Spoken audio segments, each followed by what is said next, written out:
నాకైతే ఎవరితోని విభేదాలు మీ అందరు తెలుస్తుండే అందరితో కలిసి కొలిసి కలుగొలుపుగా అందరితో ఉండే వ్యక్తి ఈటల కూడా అటువంటి వ్యక్తే.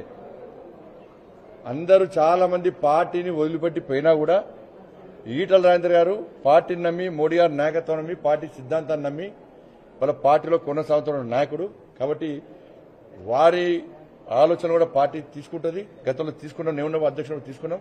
తప్పకుండా అందరూ కలిసిమెలిసి ఉంటున్నాం, కలిసిమెలిసి ఉంటాం కూడా.